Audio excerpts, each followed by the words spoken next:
Assalomu alaykum parranda ishqibozlari, YouTube kuzatuvchilari, kanalimiz a'zolari va bizda obuna bo'lmasdan kuzatib borayotganlar.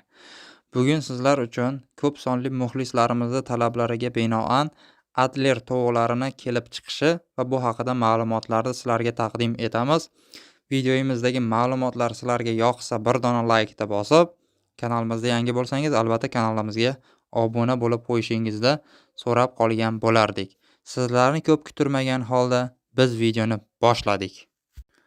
Adler tovuqlari 1951-yilda Rossiyaning Krasnodar o'lkasida Adler parrandachilik stansiyasida yaratilgan.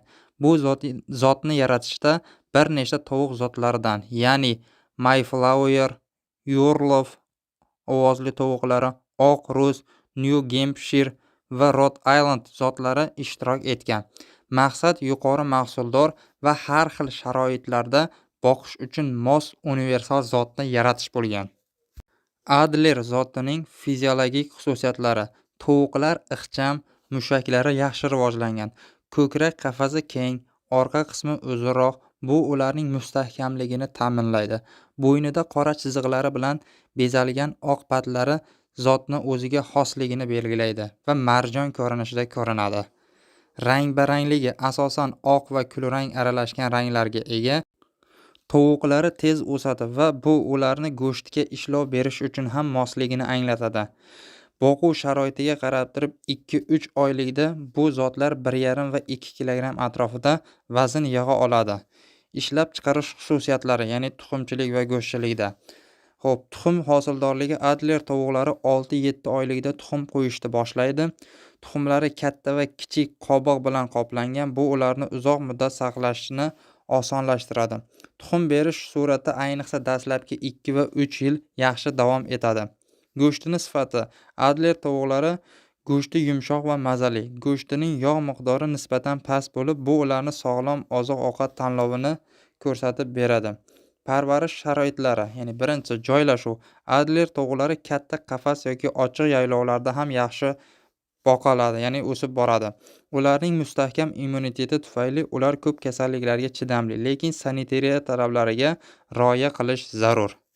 Adler zotining tovuqlari o'rtacha 2,5-3 kilogramm atrofida bo'ladi, xo'rozlari esa 3,5-4 kilogramm atrofida bo'ladi. Tuxumlash hosildorligi yiliga 250 va 280 tagacha bo'lishi mumkin, bu parvarishga qarab. Tuxumining og'irligi esa 58 va 60 gramm atrofida bo'ladi. Adler zotining oziqlantirish sharoitlari, ya'ni donli yem, oqsilga boy ozuqa va ko'katlar ularni o'sishiga ijobiy ta'sir qiladi.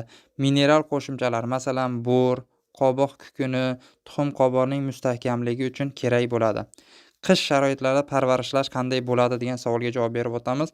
Adler tovuqlari sovuqqa chidamli bo'lsa-da, qish mavsumida issiq va quruq joyda saqlashni talab etadi. Tuxum qo'yish darajasini saqlash uchun ular kunida kamida 12 soat yorug'lik bilan ta'minlab berilishi zarur. Bu zotning asosiy afzalliklari: barqaror mahsuldorlik, bir vaqtning o'zida tuxum va go'sht olish imkonini beradi. Iqlimga chidamliligi, har xil iqlim zonalariga moslasha oladi. Kam xarajatli parvarish, ya'ni oziqlantirish va joylashuv bo'yicha ortiqcha talablar talab etmaydi. Adler tovuqlari boshqa zotlardan farqi: Adler tovuqlari boshqa universal zotlarga qaraganda yuqori sifatli tuxum va go'sht beradi. Ularning o'rtacha umri 6-8 yil bo'lsa-da, tuxum ishlab chiqarish faoliyati dastlabki 4 yil ichida sezilarli darajada yuqori bo'ladi. Boshqa universal zotlar bilan solishtirganda ular kasalliklarga kamroq moyil va sovuq hududlarda ham yashab ketish protsenti yuqori bo'ladi. Agar tovuq yetishtirish bilan shug'ullanmoqchi bo'lsangiz, Adler zotlari uzoq muddatli va daromadli variantlardan biridir. Sizlarga Adler zoti haqida beradigan ma'lumotlarimiz shulardan iborat edi. Videomizdan siz ozgina bo'lsa-da manfaat ola olgan bo'lsangiz, albatta bizni kamtarona mehnatimizni qadrlagan holda kanalimizga obuna bo'lib, kommentariy yozib va like bosib qo'yishingizni so'rab qolgan bo'lardik. Keyingi chiqaradigan videoroligimiz qaysi parrandaning qaysi turi haqida bo'lishini xohlaysiz? Albatta kommentariyga yozib qoldiring. Sizlarni talab va takliflaringni inobatga olgan holda biz video kontent chiqaramiz. Sizlar bilan keyingi videolarda ko'rishguncha xayr, o'zingizni ehtiyot qiling. Sog' va omon bo'ling.